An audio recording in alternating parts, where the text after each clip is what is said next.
A black woman in a navy blue suit, holding a first-class boarding pass. "Ma'am, you need to step aside. This seat isn't for you." That's what they told her, in front of everyone.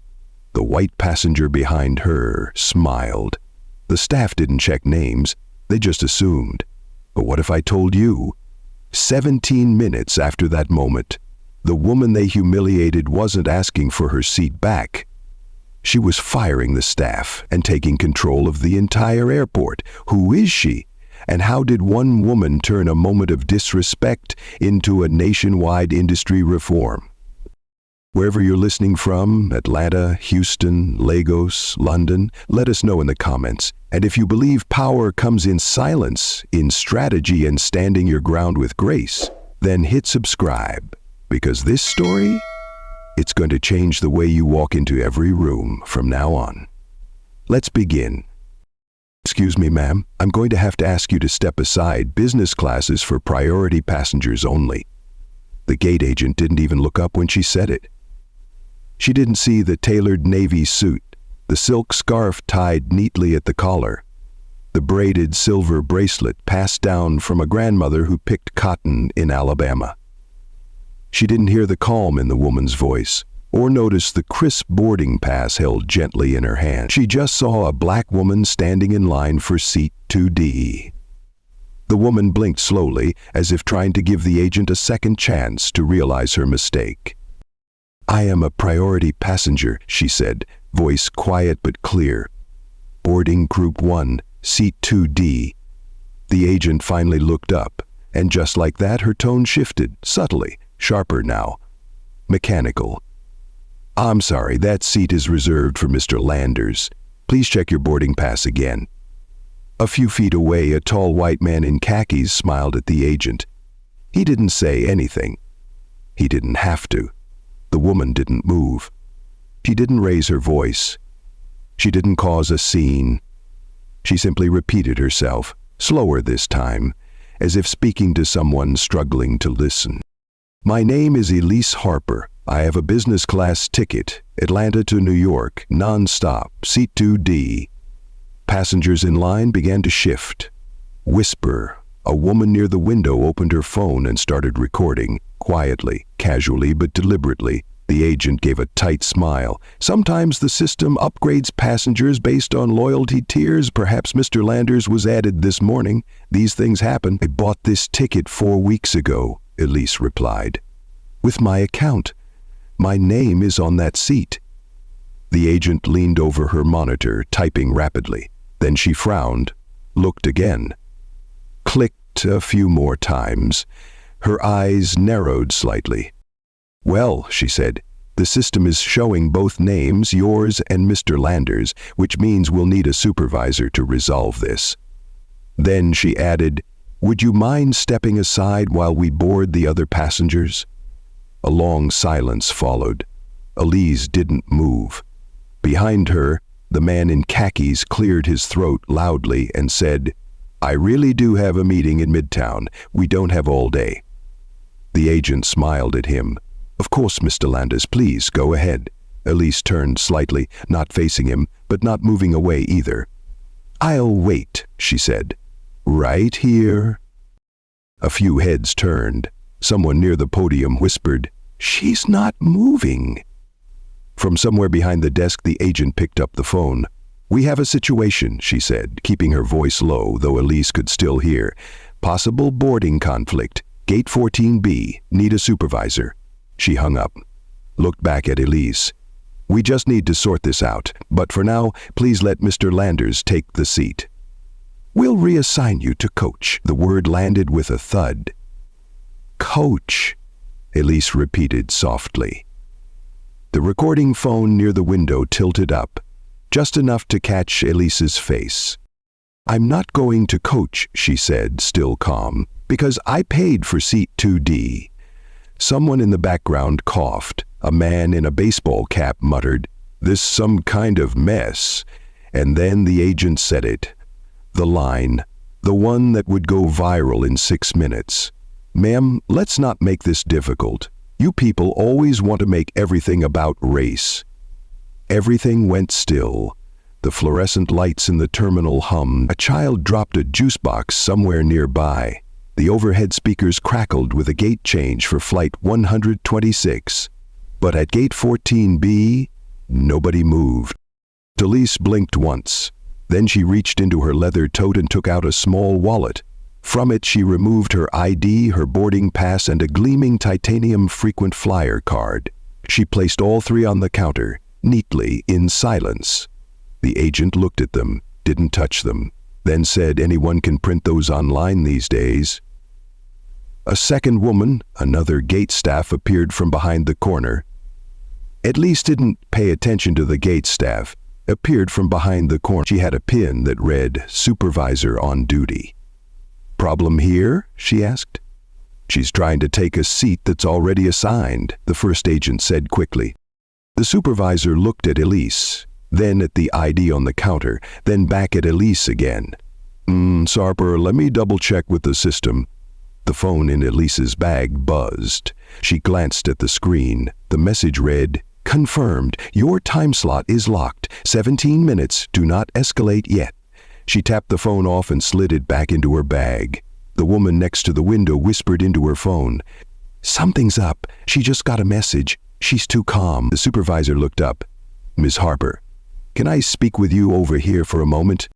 "I'd prefer to stay here," Elise said. "I've done nothing wrong. I'm exactly where I'm supposed to be." The man in khakis took his seat. The gate agent began boarding group 2, and Elise stood, like a statue carved out of patience and precision, not angry, not loud, but completely immovable. "I just want to travel in the seat I paid for," she said again. The woman by the window whispered into her phone's mic, "I think they picked the wrong woman to mess with." "I think they picked the wrong woman to mess with." Elise looked around.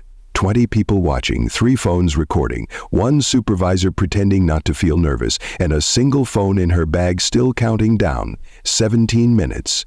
Then everything would change. The woman by the window was still filming.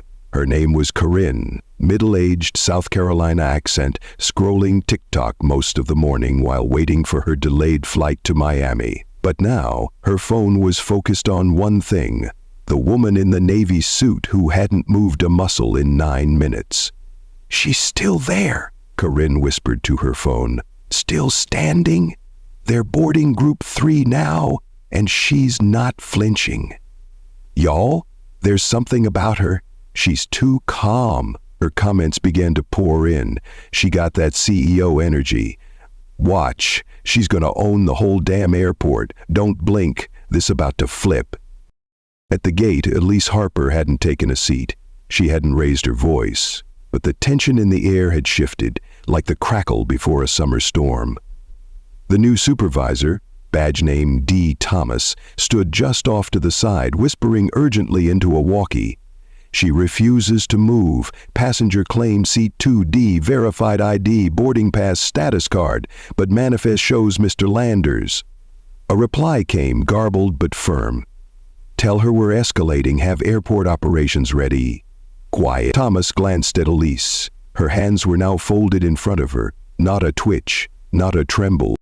The woman in row 3 leaned toward the aisle. "Excuse me," she said softly to the boarding agent. "That woman, Miss Harper, she's been waiting a long time. She showed her documents. Are you sure she's not in the system?" The agent didn't reply, just scanned another boarding pass and smiled at the next passenger. A whisper came from the business class door. "She's still there." "Yep. Should we call security?" She ain't yelling. Just standing. Weird, right? Corinne whispered again into her phone. "One of the workers just asked if they should call security, but y'all? She ain't done a thing. Not one thing." And then the phone in Elise's bag buzzed. She didn't reach for it right away. Instead, she exhaled, slowly, then unzipped her tote, retrieved the phone, and read the message in a glance. Only one word this time: confirmed. Whatever it meant, she didn't react. But Corinne saw the corner of Elise's mouth curl. Not quite a smile. Something else. "She's about to do it," Corinne whispered. I don't know what it is, but she's about to—" The gate area had changed. You could feel it. The hush, the tension. The man in khaki shifted uncomfortably in his seat. He'd stopped smirking. His fingers drummed the armrest now, waiting for the plane to push off, but something inside him knew this wasn't going to be routine. The supervisor approached Elise again, polite but firmer. "Ma'am, I'm asking one last time. We can assign you a different seat in coach, or you can speak with the airline's customer relations after landing." Elise tilted her head slightly. "And what happens if I don't move?" Thomas hesitated. "I'll have to call airport security." The response was immediate, calm, even kind. "You do what you need to." Another pause. And then Elise said, almost as an afterthought, "Just make sure you pronounce my name correctly when they file the report." Thomas blinked. The gate agent beside her blinked. Even the man in khakis shifted his eyes up. "Corin?" she gasped and whispered to her live stream. "Did y'all hear that? Make sure you pronounce my name correctly. Baby, what does she know that we don't?" At that moment, somewhere deep in the airport's staff channel, a flag appeared next to Elise Harper's name. A digital red dot, one that only popped up when senior executive profiles passed through a flagged access point. But it was too late. The system had missed it. Until now. A new voice crackled through Thomas's walkie. "Stop everything. Do not escalate further. Repeat, do not escalate." Too late. Two airport security officers were already walking up the terminal, postures stiff, eyes scanning, unaware that they were walking into a camera frame already watched by 300 people live. The first officer reached the gate and asked plainly, "What's going on?" Thomas stammered, "This passenger won't give up a seat that's been reassigned to—" Elise held up her phone. "Before we continue, I'd like to record this interaction for my records." Click. The red light blinked. The officer nodded. "That's your right. And just to clarify," Elise continued, "you've been called because I refused to move from a seat I purchased, despite showing identification, a valid boarding pass, and platinum tier status?" The officer looked between Elise and the gate staff. "That true?" Silence. Then Thomas finally said it. "Yes." Corinne whispered to her phone. "That's it. Y'all, I don't know who this woman is, but that's not the voice of a regular passenger. That's somebody who already knows the end of the story." Another buzz on Elise's phone. She read it without emotion. "Commence countdown, 12 minutes. She slipped the phone back into her tote, looked directly at the gate agent, and said one line, quiet enough that only the agent and the supervisor could hear, but Corin, sitting just close enough, caught it on audio. "In about 12 minutes, you'll regret everything you said to me." The last child had boarded. Gate 14B was nearly empty now, except for those still watching. The flight to New York was delayed by 7 minutes, and Elise Harper was still standing, still in her Navy suit, still by the boarding counter, and still refusing to move. Security stood nearby, not aggressive, not dismissive, just waiting. The supervisor had fallen oddly silent, like someone who realized too late that they might be out of their depth. Corinne's livestream comment section had gone into overdrive. "She's still not moving. There's power in that silence. I feel it. Y'all, this ain't no regular lady." Zoom in on her phone. What's she reading? Elise looked at her watch. Then, with no urgency, she stepped 3 feet to the side, away from the line of passengers, and pulled out her phone. She tapped a number already saved. The call rang once, just once. Then someone picked up. She didn't say hello. She said, "It's confirmed. I was blocked from boarding. Escalation occurred despite credentials. Yes. Everything's recorded. You can proceed." Pause. 17-minute window started 6 minutes ago. Move to phase 2. Click. She hung up. No visible emotion, no explanation, just a woman making a phone call. But the room changed. The energy changed. The flight crew, still waiting near the jet bridge, began checking their iPads. The pilot emerged briefly, glanced toward the gate and made a quick call of his own. Corinne whispered into her phone. She didn't raise her voice, didn't threaten anybody, but baby. Something just shifted at that exact moment. Back in a glass-walled office 3 terminals away, a staff manager named Lydia got an alert. Client ID, E. Harper, incident match. Stakeholder class, executive tier. Protocol level, red. She stood up so fast her chair rolled backward and hit the wall. Who logged this? She asked. An intern looked up, startled. Gate 14B. Some sort of seating conflict. Lydia's voice dropped to a whisper. Oh God. She was already dialing. Back at the gate, one of the 2 security officers took a step closer to Elise. Ma'am, he said gently, just confirming again? You're saying this seat assignment was valid? Elise opened her bag, pulled out a folder, and handed over 2 laminated cards. One was a corporate travel confirmation. The other was signed by an entity called Horizon Strategic Group. The officer stared. The name meant nothing to him, but something about the way it was formatted, like something government adjacent or above airline chain of command, made him pause. The second officer leaned over. Wait, is that who I think it is? Don't say it, the first one replied under his breath. Corinne zoomed in. She couldn't read the document from here, but she caught the nervous glance between the 2 officers. Aha, she muttered to her live stream. They're sweating now. A moment later, the gate agent's screen blinked. Just once. A small yellow banner across the top.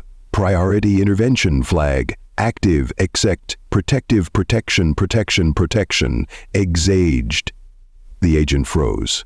She looked up at Elise, looked back at the screen, then said quietly to no one in particular, Who is she? No one answered, but Elise, without raising her voice, without turning around, said one line that didn't sound like a threat, but landed like one anyway. If you don't know who I am, don't worry. You will. Sir, I need you to refresh your screen. The voice came from behind the gate. Not Elise, not the supervisor, but someone in a dark navy blazer holding a device none of the passengers recognized. He didn't wear a name badge, only a pin with a gold triangle stitched in. The gate agent blinked. I'm sorry, who are you? The man didn't answer, just held up his credentials silently. The screen blinked again, this time in red. Override.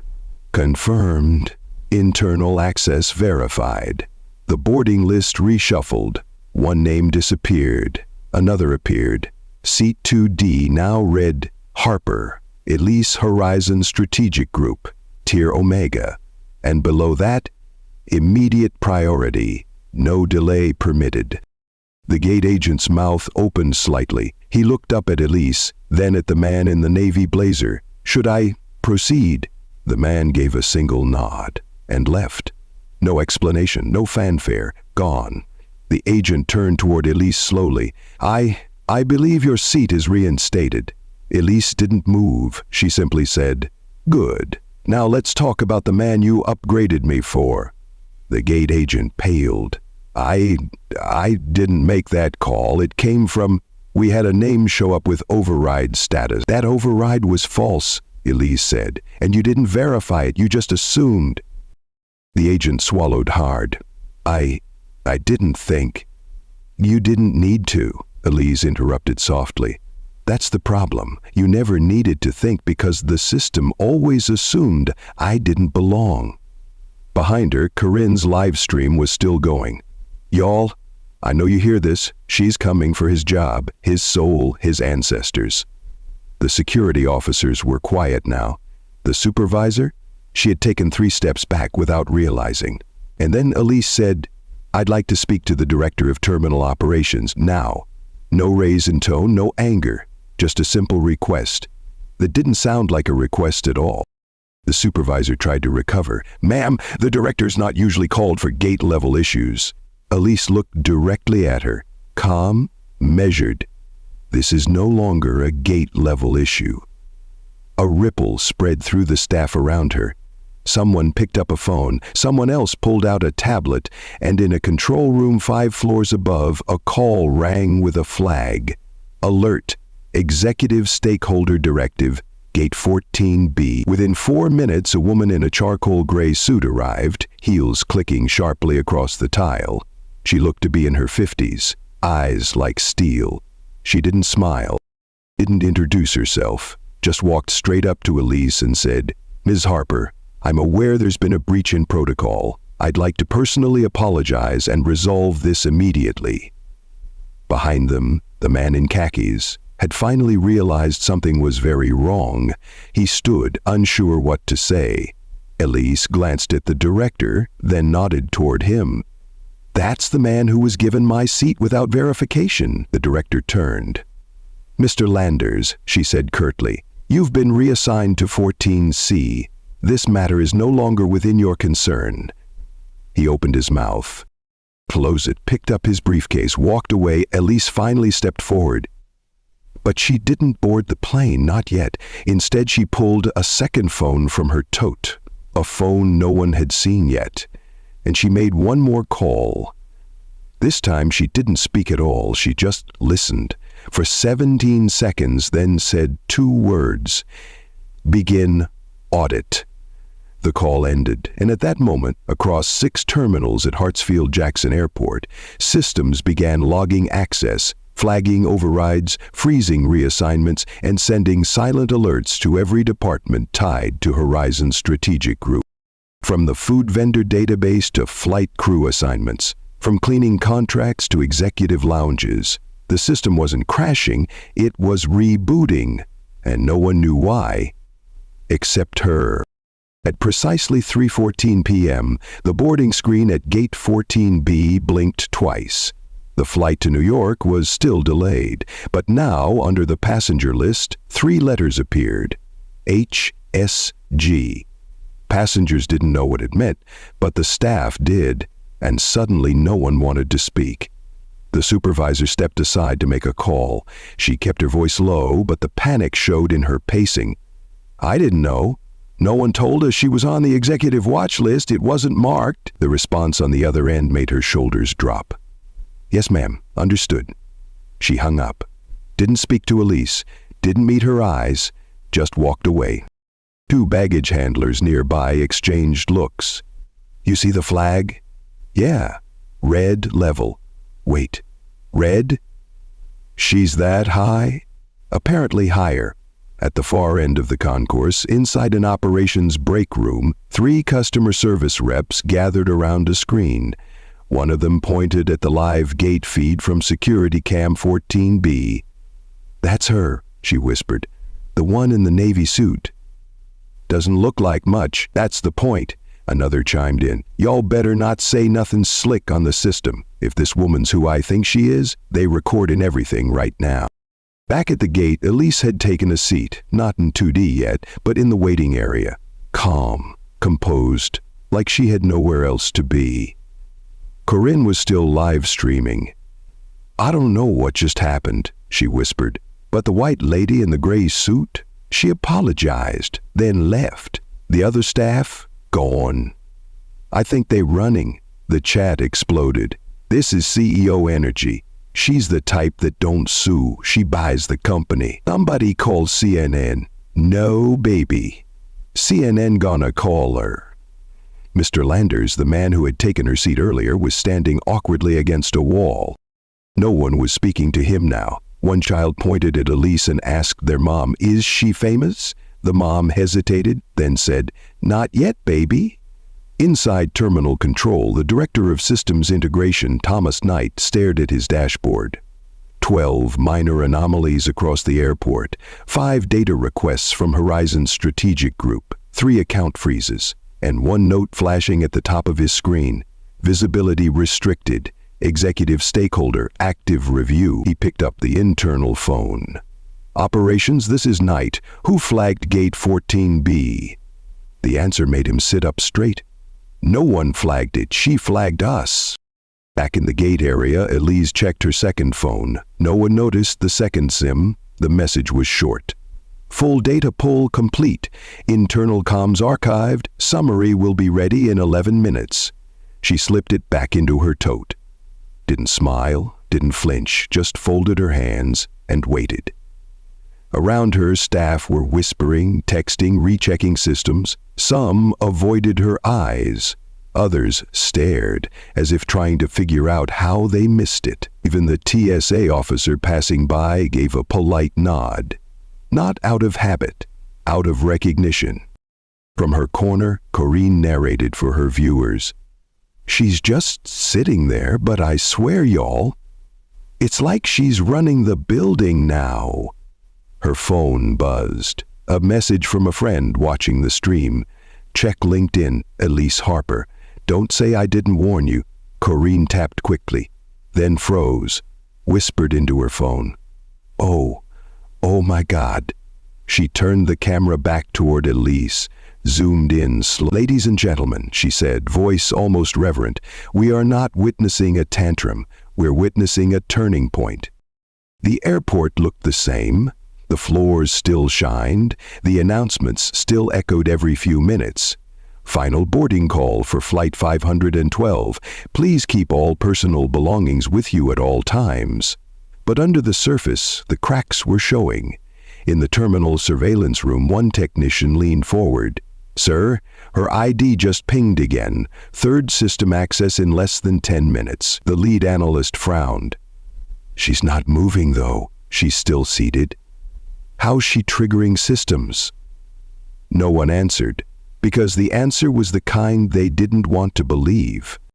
At the gate, Elise Harper remained seated in the boarding area, legs crossed, elbows resting lightly on the armrests. Her phone buzzed once. No one saw her check it. Data trail leads confirmed. Internal memo intercepted. Director Miller forwarded you the full report. She exhaled slowly, folded her hands again. The director of terminal operations had now disappeared behind security doors. No one was sure whether she'd been dismissed, promoted, or simply fled. Passengers continued to trickle through, but they walked faster now. There was something in the air, a hum of restraint, like a courtroom just before a verdict. The jet bridge sat open, but the crew hadn't moved. The pilot's door was shut. The senior flight attendant stood statue still by the gate. She wasn't checking her watch anymore. She was checking the room. Somewhere in a conference room above Concourse C, 5 airport executives were now seated around a hastily called screen. One of them whispered, "This isn't going to stay internal." Another said, "I just got a ping from media relations. There's live stream footage trending. Gate 14B." A third, "Did she really say initiate audit?" The fourth spoke last. "She didn't say it. She ordered it." And still, Elise hadn't moved. But the airport had. Flight rosters were being reshuffled quietly. A senior communications manager received a flagged email. Subject: unexplained access pattern. We're seeing manipulation of travel manifest files that don't align with usual admin patterns. The source: internal. Elite access code. Origin: elite codes were reserved for less than 7 people in the national system. She had one. In the boarding area, Corinne was now whispering, not because she had to, but because the room had gone that still. "I swear to God," she murmured, "I think even the lights are scared of her now." Her live stream ticked over 10,000 viewers. One of the comments said simply, "This is what happens when you give the most underestimated person in the room the master key." Mr. Landers, the man who once smirked at her, now sat against the glass wall scrolling his phone with restless fingers. He looked like someone trying to find an escape hatch. There wasn't one, not anymore. Finally, Elise stood, not suddenly, not dramatically, she just stood. Lifted her tote, walked 3 steps to the gate agent and said, in a voice that was soft and crystalline and absolutely final, "You have 3 minutes to clear my seat and reassign everyone who shouldn't be in business class. After that, I'm not boarding. I'm taking control." The agent blinked, Control of what? She didn't answer him. She looked at the overhead intercom speaker, tilted her head, and said, "Everything." The 3 minutes were up, and Elise hadn't moved, neither had the gate agent, so she reached into her tote, slow, precise, and pulled out a thin black leather folder, unsnapped it, unfolded it, and placed it on the counter like someone laying down a royal decree. The top page bore a seal, not a logo, not a brand, a seal. Horizon Strategic Group, Class A equity holder asset portfolio, Southeastern Airport Management Consortium, shareholder Elise M. Harper, 28.7% voting power. The gate agent didn't breathe. The man in khakis stopped blinking. The TSA guard to the left took a step backward. And then she flipped to the second page, signed, Agreement, Clause 9.3, Direct Oversight. In the event of discriminatory treatment toward Class A shareholder or designated persons within client-owned infrastructure, said shareholder may invoke immediate audit, override operational authority, and execute on-site personnel action under emergency clause authorization. The supervisor, the one who'd tried to brush her off, had returned just in time to read that sentence. Her face collapsed mid-breath. You're one of the owners?" she whispered. Elise didn't look at her. Didn't need to. In the upstairs operations room, a red alert had triggered. "Jesus," someone muttered. "She's exercising Clause 9.3. Is that even real?" Apparently it is now. Corinne, still live streaming, whispered like a preacher witnessing a miracle. "She owns the airport, y'all." The comments flooded in. "This is beyond first class. She got CEO blood in her coffee. Somebody just lost their entire career. This ain't no movie, this real." Elise looked at the gate agent. Her voice never rose above conversational. "Pull up your admin panel." He hesitated. "Now," she added. He obeyed. A login screen, then a verification prompt, then the dashboard. Elise reached across the counter, typed a 12-digit authorization code. The system didn't ask twice. Access level, founding authority, active. She tapped twice.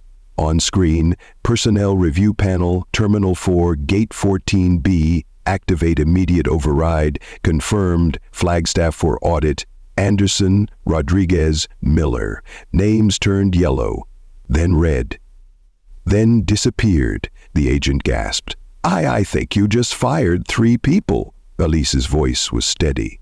"No, they fired themselves. I just turned on the lights." Security didn't move. They understood now she was above protocol.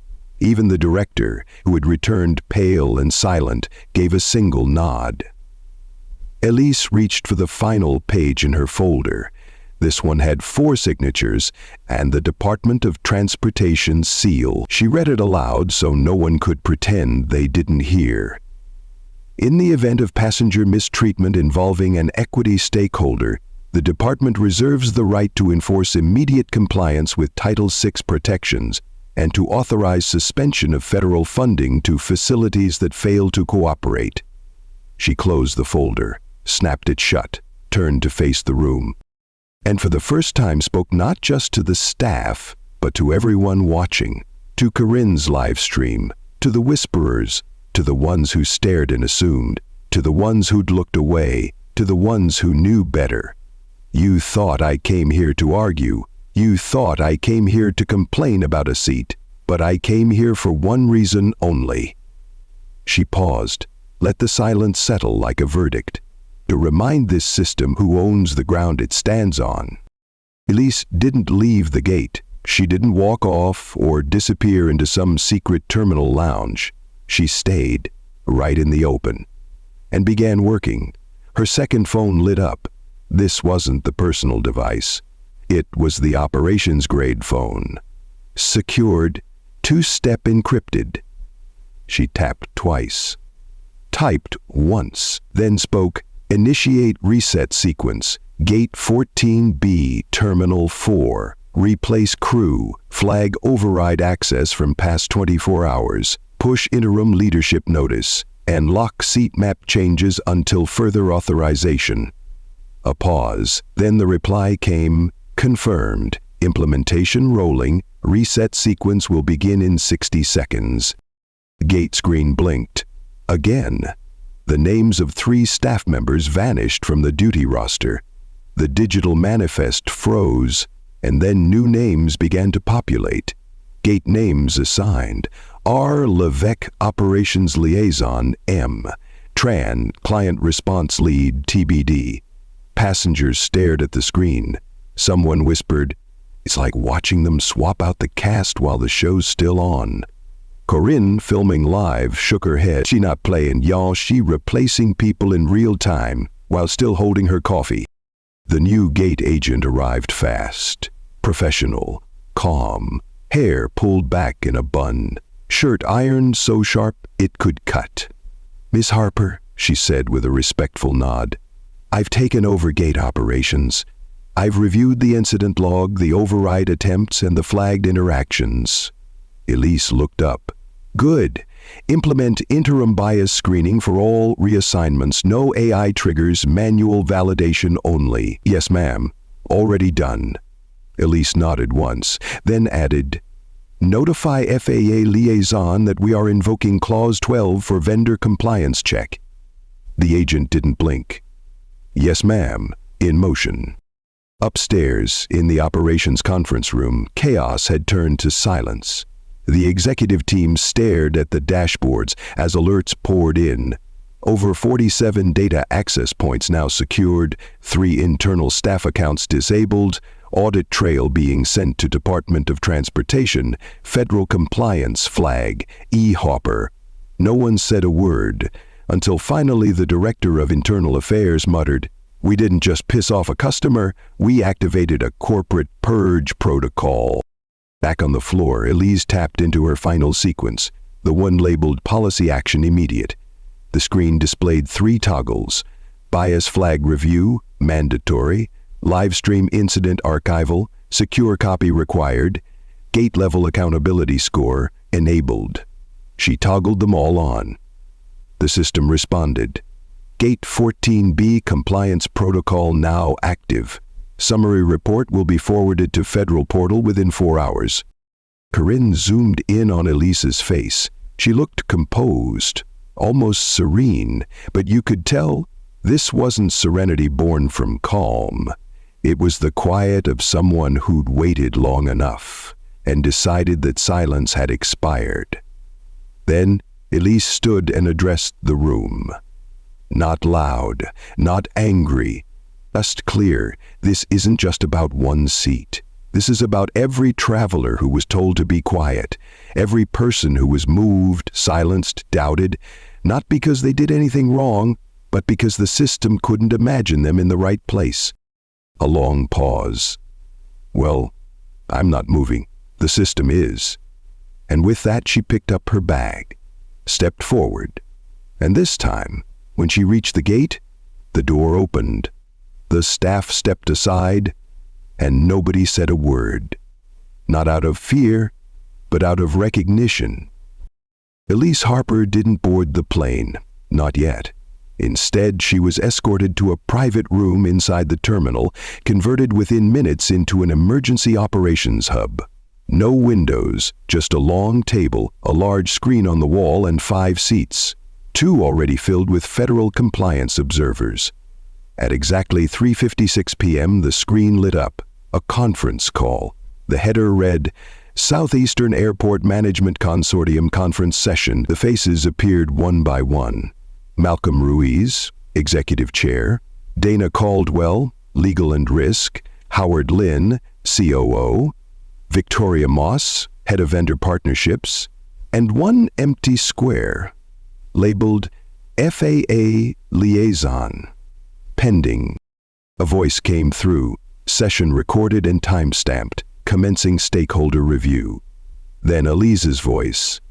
"Before we begin, let me state for the record, I invoked Clause 9.3 after direct racial and procedural misconduct during a boarding process. This invocation is supported by video documentation, internal access trail, override attempts, and personnel reaction logs. My intention today is not to negotiate. It is to implement. No one interrupted her, not this time. Dana Caldwell cleared her throat. Elise, Mrs. Harper. We want to start by sincerely apologizing for what happened. We're horrified. We didn't know. Elise cut in, calm but cold. You didn't want to know. That's different. Silence. She placed her folder on the table, a fresh copy, this one labeled Draft, Emergency Corrective Actions 24-Hour Implementation Window. Here's what's going to happen, Elise said, and I'll need full board consensus on record. One by one, she listed them. 1. Termination of involved staff. Immediate termination of all individuals involved in override manipulation, racial targeting, or refusal to verify documents. Final decisions must be issued within 12 hours. Malcolm Ruiz sighed. We'll need union clearance. No, Elise interrupted. You'll need courage. Union or not, no one who weaponized bias stays another shift. 2. System control freeze. Temporarily disable all seat override functions across your terminals for 48 hours. All changes must require two-factor review by human supervisor with DEI certification.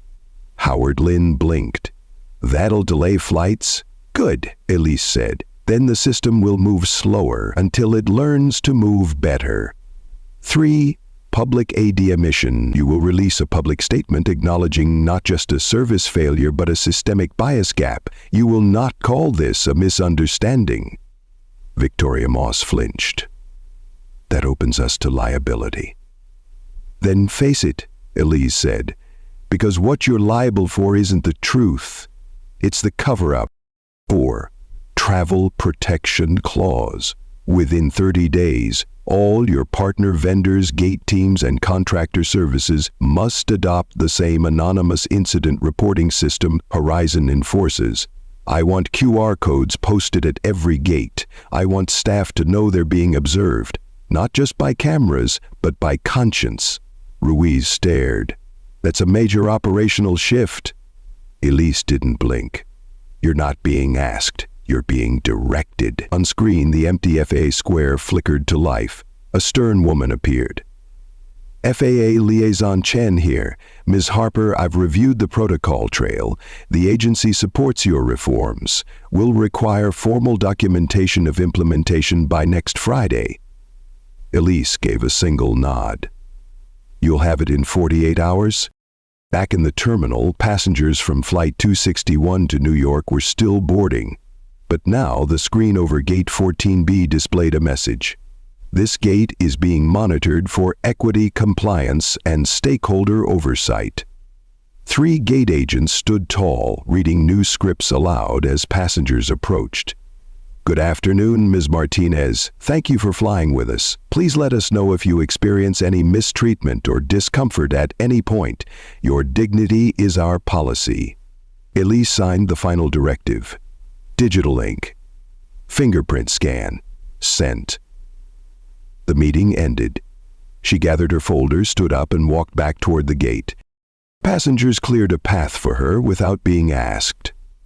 Mr. Landers? Gone. Corin? Still filming. Still whispering, but now in awe. She didn't just take her seat back. She took the entire system by the collar and rewrote the rule book. Elise approached the gate, and for the first time since the beginning of the day, she smiled. 3 days later, a woman stepped into LAX Terminal 3 and paused. She was in her 70s, silver coils of hair tucked neatly into a scarf. Her name was Miss Geneva Clark. She had flown this route for decades, and she always arrived early, not because she wanted to, but because she knew she might be questioned. But this time something was different. As she approached Gate 7A, she noticed a new sign. This gate is monitored for dignity and equity compliance. If you witness or experience mistreatment, report anonymously via the QR code provided. She blinked. Then she saw a younger agent, white, maybe mid-20s, step forward with a smile that wasn't forced. "Good afternoon, ma'am. Welcome. If there's anything you need during the process today, just say the word. We want you to feel seen." Geneva stared for a second too long, then nodded. From Chicago O'Hare to Atlanta, from JFK to Dallas-Fort Worth, changes came quickly, too quickly for it to be just coincidence. QR codes went up, override policies froze, union briefings were held, staff whisper networks buzzed. And everywhere Elise's name was mentioned, so was her story. Clips from Corin's live stream were now part of DEI training materials. A headline on Essence magazine read, "The Woman Who Changed How Airports Treat Us." A segment on MSNBC featured her name alongside Boardroom Power, How Black Women Are Redefining Corporate Accountability. Even TikTok had joined in. One audio snippet became a viral sound. "I'm not moving, the system is." It played over clips of black women walking confidently through airports, over footage of grandmothers holding their boarding passes with pride, over teenage girls watching with tears in their eyes. One comment read, "I watched my mama cry at the gate when they moved her accidentally. That was 10 years ago." This story, it healed something. Another, "We needed this. We didn't even know how badly." But Elise Harper never gave a press conference, never granted an interview. She didn't need to, because the system was already speaking for her. The policies changed. The gate agents changed. The energy changed. People stood taller, looked each other in the eye, asked questions they'd been trained to avoid. And in the middle of it all, Elise finally boarded her flight home. No cameras, no fanfare. Just a quiet nod from a new crew, a glass of water placed gently on the tray table, a folded note tucked beside it. "From all of us who've been told to wait, thank you for not waiting." She read it, folded it back, looked out the window, and smiled. 6 days later, at a regional airport in South Carolina, the terminal speakers crackled. "Final boarding call for Flight 43 to Baltimore. Final call." A young black mother ran down the hall, one hand holding her boarding pass, the other gripping the fingers of her 5-year-old son. They were late. Security had pulled her aside, again, for a random check. By the time she reached the gate, the doors had just closed. She bent over, breathless. I was right there." The agent didn't meet her eyes. "We already called final." She nodded, lips tight, used to it, turned around. But before she could walk away, a hand touched the gate agent's shoulder. It was a woman in a navy coat. She said only one sentence. "You're about to make the kind of mistake that ends careers." The agent paused, looked up, saw her, then turned pale, because even in this small airport, even without cameras, her face was known now. The door reopened, no fuss, no announcement, just a quiet override. The woman and her son were allowed on. The mother looked back, eyes wide. "Thank you. Who?" But Elise was already walking away. She didn't take that flight. She didn't need to be anywhere. Not anymore. Instead, she stepped outside the terminal and found a bench in the morning light. Sat down, pulled out a small notepad, and began writing something. Not for the press, not for a memo. Just a letter. To no one in particular. It read, "Sometimes the most powerful thing you can do is be the kind of person no one saw coming. And when they see you, let them know you were never asking. You were deciding." She finished the last line, folded the paper, tucked it into the side pocket of her tote, and just sat there, not waiting, not watching, just being. Because her job here was done, and the world finally knew it. Thank you so much for staying with us until the very end of this story. Elise's journey wasn't just about reclaiming a seat. It was about reclaiming agency. dignity, and power in spaces that were never built to welcome her. And the way she did it, not with noise, not with ego, but with precision, patience, and legacy. Stories like these remind us, sometimes the most radical thing a Black woman can do is stay seated. If this story moved you, if it made you feel seen, heard, or empowered, I invite you to share your thoughts in the comments. And please like this video, share it with someone who needs to hear it, and subscribe to the channel for more powerful true stories that uplift, provoke, and inspire. We're building a community here, one story at a time. Until next time, keep walking into rooms like you own them, because maybe you do.